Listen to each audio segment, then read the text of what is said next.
Boa noite. Estou aqui para apresentar o próximo módulo implementado. Não se chama mais algoritmo de escalonamento, essa pasta. Agora se chama, deixa eu ver se dá para renomear por aqui, não dá. Algoritmo métodos numéricos, né? Fiz uma renomeação lá no GitHub, renomeei lá no GitHub, que não fazia mais sentido, né? Escalonamento Gauss, né? Porque agora ele também tem métodos que não é mais Gauss nem Gauss-Seidel, né? Que é o método de Lagrange. Então, eu vou mostrar agora a execução desse método. Eu acho que está funcionando. É porque, diferente dos outros métodos, eu não tinha nenhuma colinha aqui para saber o resultado, mas o Richard, que foi o analista, né, para mim, explicando mais ou menos, eu não tinha entendido muito bem o que se esperava desse algoritmo, né? Se queria uma equação de polinômios ou se queria que informasse o x, né? Então eu vi que o exercício na sala estava sendo pedido para depois que você fizesse os sisteminhas, você informasse um x qualquer. E eu vi depois na internet que realmente é dessa forma. O Richard me ajudou muito nessa parte aí quando eu tive essas dúvidas. Enfim, agradeço muito a ele, obrigado. Tá aí os agradecimentos no vídeo. Ok. Então, pois bem, comecemos então. Falar aqui em português. Bom, foi implementada então novamente uma controller, né? A program, ela foi um pouco refatorada da última vez que você viu. Algumas coisas foi começando a tirar daqui, né? Estou usando agora métodos que pegam valores. Ainda preciso talvez refatorar algumas coisas assim na Gauss Controller. Elas estão preenchendo de forma aqui, ó, de uma forma manual e já tem métodos especificamente para essa função assim, que é para pegar um valor, se falhar. Posteriormente, eu vou precisar fazer então essa refatoração aqui também, mas enfim, não é isso que eu vou mostrar agora.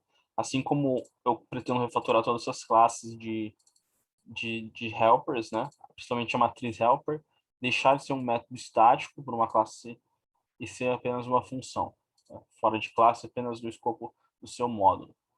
Pois bem, quando chegamos aqui no program, ele foi implementado agora uma terceira opção, que é o Lagrange. Se você escolhe essa terceira opção, ele vai então chamar a Lagrange Controller. Essa controller, ela é responsável também, como as outras, por conversar com o usuário, né? O método main é o método que seleciona as funções e tudo mais.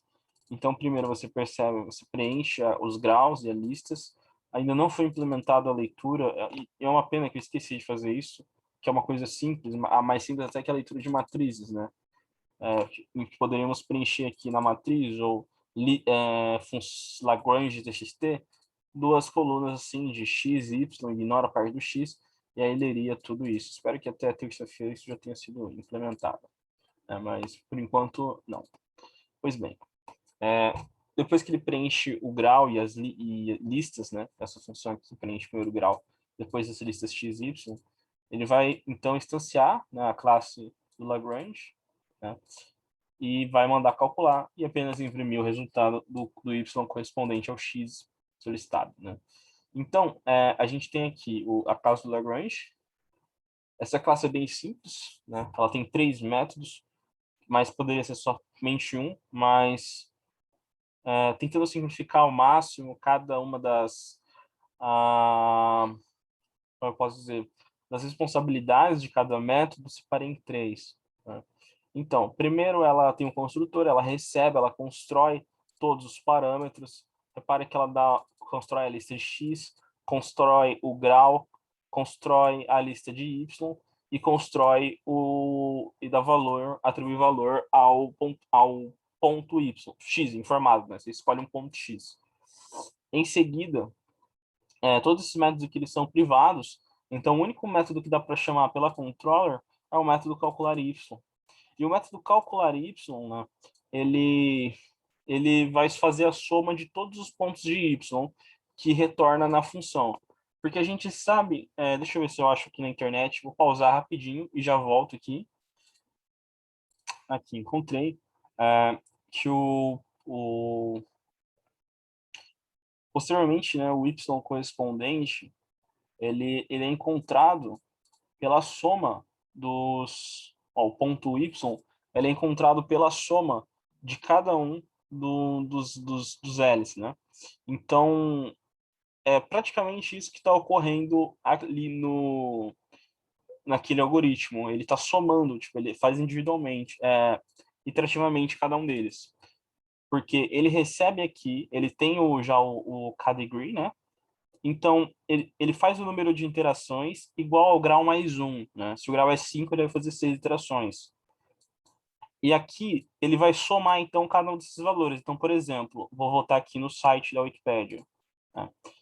Vamos supor que ele precisa de aqui 2 iterações. Então, primeiro ele está calculando essa aqui, e em seguida ele vai somar com essa aqui. Então, é praticamente assim que foi dividido para ficar... foi assim que foi dividido, né? Então, esse calcular LY, né, que é calcular o L multiplicado por Y, ele também chama outra função, porque aqui ele faz o mesmo range, né?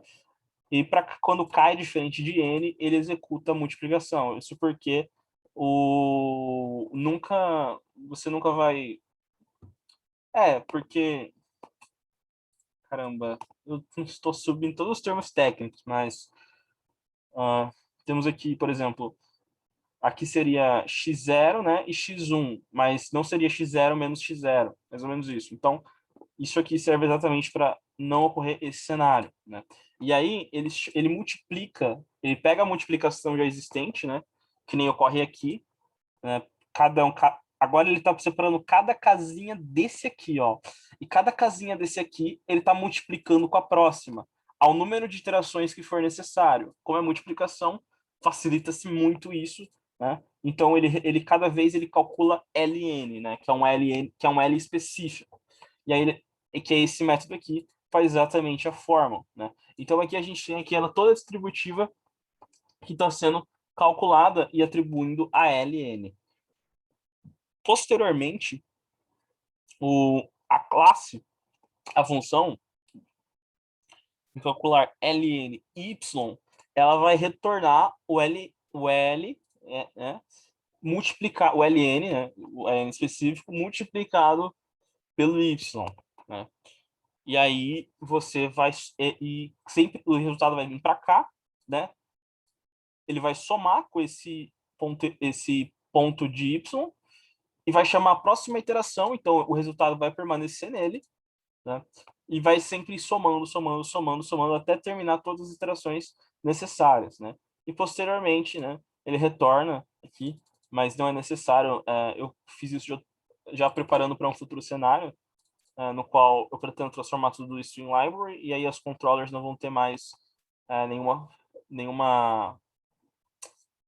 não vai necessitar mais, é tudo pro lixo, né? Vai ficar só as libraries, aí você vai poder, sei lá, consumir no seu projeto. Talvez ninguém faça isso, mas como eu disse antes, é para aprendizado.